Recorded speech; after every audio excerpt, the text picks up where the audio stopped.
Hello and welcome to Unit 6 of MBA 6113 Change Management. This week we'll move into Chapter 6 of the text, which discusses leadership and the role of leadership in the change implementation process. So as we talk about leadership and change, we'll provide some perspectives and some theories on leadership, as well as kind of some practical applications and some kind of real-world views on the role of leadership in the change process.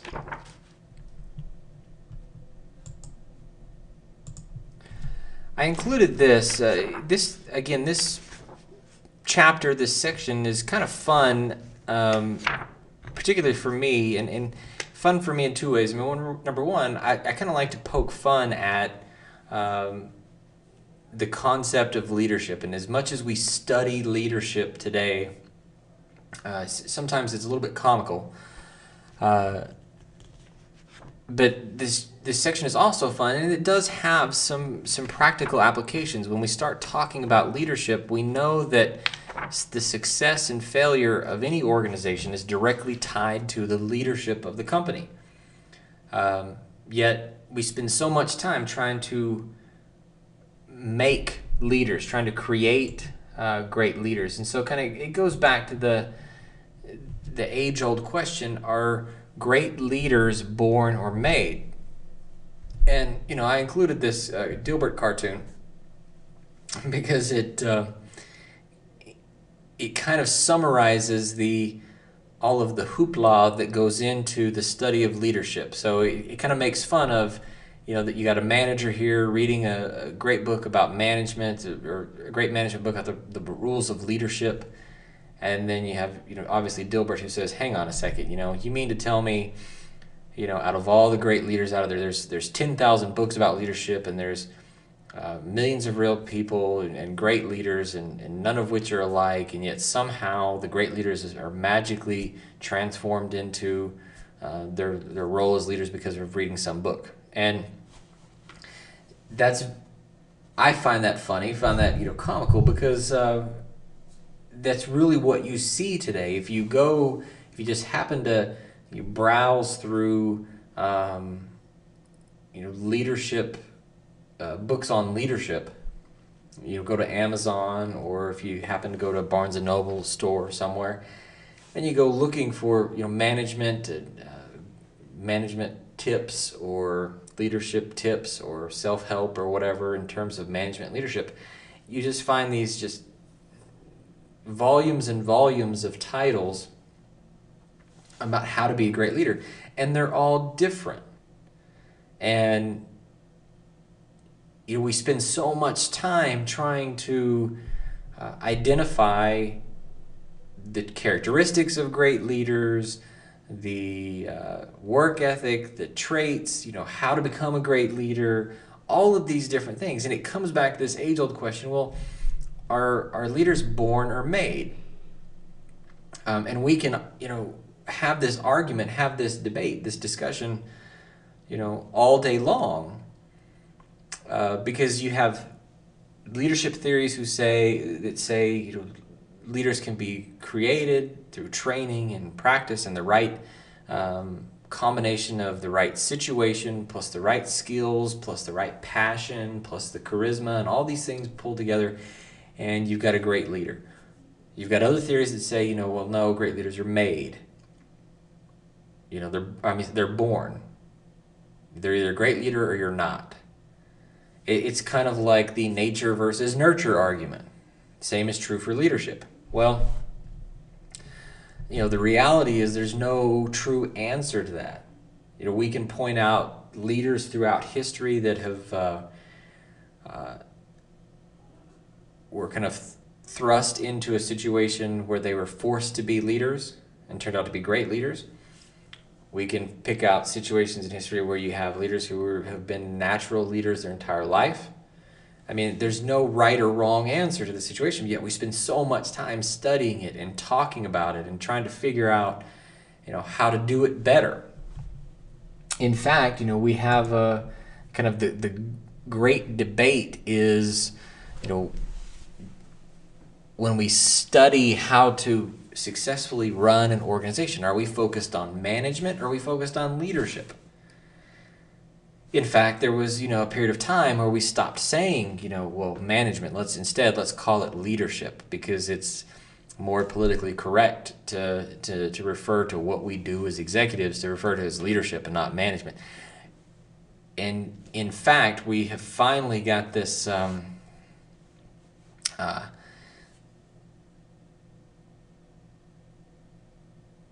concept down that, wait a second, the two are actually different. There's finally been this differentiation between what we consider management and what we consider leadership. What we do as managers obviously is more operational. Obviously in terms of creating an agenda, we've got planning and budgeting. In terms of developing a human network to achieve the agenda, organizing and staffing, hiring, firing. Management. Hiring and firing is management. Motivating and inspiring is leadership. And I often tell students in an MBA program, or even in our undergraduate program, they say, well, what's the School of Business all about? What do we study here? What are we trying to figure out how to do? Well, the primary goal of what we try to figure out how to do in a business program is we try to teach or train students how to hire, fire, motivate, and inspire. Those 4 things. Hire, fire, motivate, and inspire. Well, you'll notice the first 2, hire and fire, that's management.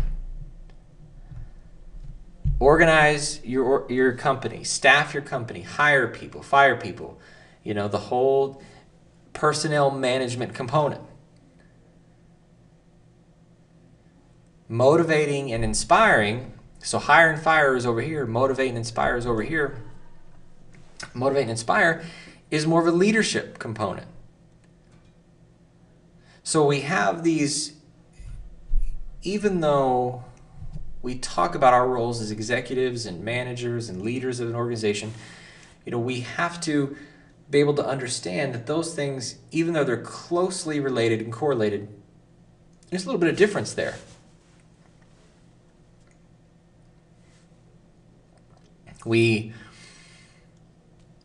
From the management perspective, it's primarily operational.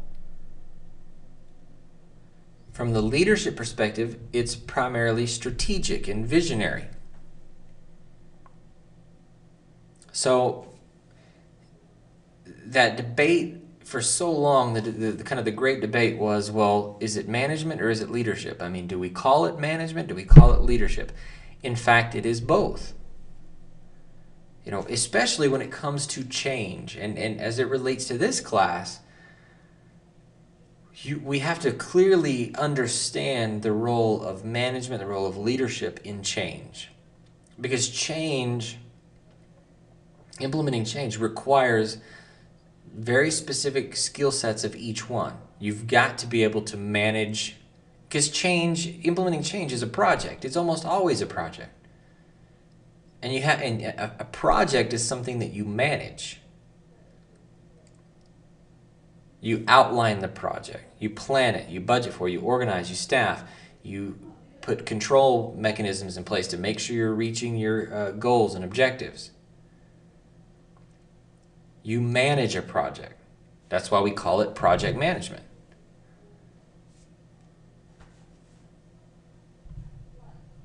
But change, because change is a project, it also requires integrating that project within the strategic vision of the entire organization, which is a leadership component. Integrating that change into the culture. There's so many components of both management and leadership that are involved in implementing change. So in order for us to be successful at it, we've got to understand those 2 pieces. One of the early theories of leadership was obviously leadership trait theory. That's the one that we most often associate with trying to define how leaders respond, react, and we talk about what are the traits, the idea that we think great leaders are born, or great leaders all possess the same characteristics. They all have the same traits. Trying to boil down the great leaders, either business or military or government leaders, down to their traits. Well, we obviously know that what they have in common. They may have drive, motivation, integrity, a particular level of confidence, or EQ, emotional intelligence. Being able to understand the emotions of others, being able to control their own emotions, kind of the cool under pressure trait. Obviously, there's a certain level of cognitive ability, or IQ, the ability to learn new things and solve complex problems. And then very specific situational or business or content knowledge. In other words, knowing what their job is, knowing what they do.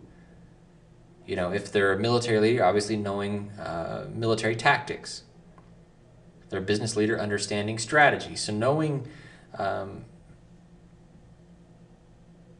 the content or the topic or the materials of what they're supposed to be doing is obviously a leadership theory as well, or a leadership trait as well. Now, we can also try to summarize or try to kind of characterize leaders based on how they work with people or results or the organization. It kind of goes back to the old Douglas McGregor's Theory X versus Theory Y management. You know, the Theory X managers and the Theory Y managers. And you have one group who believe that, you know, employees are lazy and they need to be micromanaged and watched over, otherwise they're not going to do anything. The other group type of manager believes that people need to be empowered and they want to be creative, and you don't have to micromanage them. They're going to do great things if you just give them the tools. So kind of two different management styles. Well, we can also closely correlate those management styles to leadership styles. Because management leadership is so closely related, we can find some direct parallels between leadership and management, again, in how an individual, a leader, how concerned they are for people and how concerned they are for results. Now, again, we can, debate which is more effective.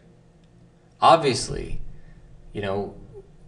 make the argument that, well, high concern for people and a high concern for results, it results in this kind of team management approach, which, perhaps should be ideal. But there's so many other factors that come into play: situations, budgets, resource access. And it might not always be feasible or possible to have this, high concern for people, high concern for results approach. But you'll kind of notice the leadership or management grid, the correlation between both leadership and management. How much concern for people do we have? How much, what is our concern for results? Are we entirely focused on results and don't care about the people themselves? Well, there's that, obviously, the authority compliance type of management. So we've got to understand that balance between leadership and management. If we're really going to be successful at implementing change, we've got to understand that management, obviously, we have that operational component. Leadership, we have the visionary component. And somehow kind of braid those two elements together, leadership and management, braid those together in a way that helps us implement change effectively. And we're going to get to that here in a moment with the final steps for successful change here in a second. You'll see this obviously in your text when we talk about the another theory, leadership theory, which is the idea that perhaps a leadership style should be situational. That whether we take a delegating or participating or selling or telling approach to leadership should somehow correlate or reflect the type of task behavior or relationship behavior that are experienced between kind of the leader and follower. It's kind of the leader-follower exchange, that you have a leader, you have a follower or a group of followers, but the behavior and the relationship between the leader and follower as a component of the situation should be considered when we're talking about leadership style. But again, so much of this ties back to the overlap between leadership and management, that if we don't understand the difference between the two, we're not going to be effective. So chapter 6 primarily discusses the different kind of the fundamental leadership theories. There's all kinds of leadership theories out there, very much like we opened up with here. Just in this chapter alone, just in the chapter 6 of your textbook, I don't know how many different leadership models are discussed. I mean, I've gone through the chapter, but countless. And there's there's the path goal theory, there's situational leadership theories, there's different leadership styles, there's contingency models of leadership. But they all kind of come back to the general premise that there's no right or wrong answer to this equation. We can't say that, oh yes, situational leadership is the best, or great leaders are born and here are their traits. They can never be made. Or the leader-follower exchange should be a component of a position or authority. I mean, there's no perfect solution, perfect answer to identifying how to be the best leader of the situation. And that's what's so ironic about leadership, the study of leadership, is we spend all this time and all this money studying leadership. I mean, there are countless leadership classes. In fact, you take a leadership class in this program as your opening course. We spend so much time focused on leadership and traits and theories and everything else that we often neglect the most important part, which is the, again, interaction between what we do as managers and leadership, and how management is operationally focused, leadership strategically kind of visionary focused, and those two things have to coincide together. You cannot have a great leader that doesn't have some skill at management operationally. Otherwise, you simply have charisma. We end up with charismatic leadership. You end up with a leader who is charismatic and has all these great ideas and great visions of the future, but no execution.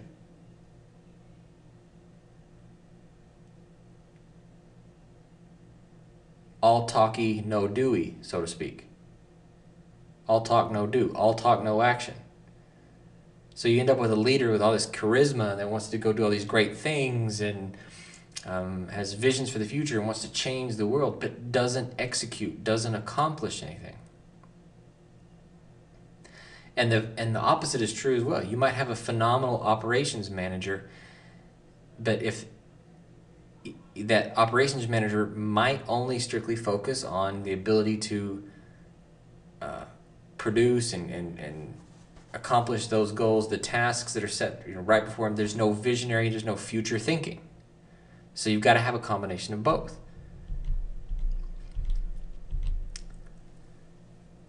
And when we start talking about how to be a leader through change, the best summary that you'll probably find of kind of the primary steps of change will be, John Cotter and Cotter's Steps of Change. You'll see anytime we want to implement change and kind of lead and manage a team through change, it's almost always going to be the same steps. Now, sometimes these steps might kind of blend together, but you're going to experience these kind of same processes. In the beginning, we're trying to create a climate for change. We're trying to create an environment where change can happen. And that starts by expressing the urgency, increase the urgency of the need for change, starting to build the team to help guide change, and finally formulating the right vision.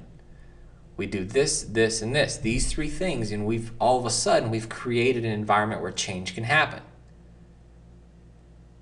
Now the hard part really starts. We've got a team down here. We've created a climate. We've started getting people together and creating the atmosphere for change to happen. Now, the difficult part. Now the actual implementation. Now the rollout. Now the time to make the change happen. The team goes and communicates buy-in, empowers action, and creates short-term wins. You've got to, number 6 here is so important, because as you're implementing change and getting the whole organization involved in this change, you've got to be able to demonstrate that it's working. You've got to be able to show some short-term wins. You have to be able to demonstrate that, look, this change, this process that we're implementing, it's working. If you can't show and create those short-term wins, all of this buy-in and everything that you've worked to create is going to slowly deteriorate, because people will start saying, well, it's not working. You've got to market and stress and emphasize the short-term wins. Because when you emphasize these short-term wins, you'll have more buy-in, and then you can start moving to this final stage, which is making the change move forward and continue building it into the culture, not letting up, making it stick, building it into actually implementing it into the organizational culture. So, obviously, as we read through, as you go through the chapter this week and you start looking at the different theories, they're probably the same leadership theories that you've seen before, that you've seen in your other courses and you've read about before, because they're all the same. I mean, they're not any new leadership theories now. I mean, they're the same things we've covered before. But tying them to the role of management and leadership both as it applies to change, that's what's important. Not neglecting that management and change go hand in hand. I mean, management and leadership go hand in hand. Without both, you can't be as effective. You can't be a great leader without the ability to manage things operationally. And yes, you might be able to manage things operationally, but you can't lead the organization without those visionary skills as well. So keep that in mind as you work through the material and focus on the discussion question and assignments this week.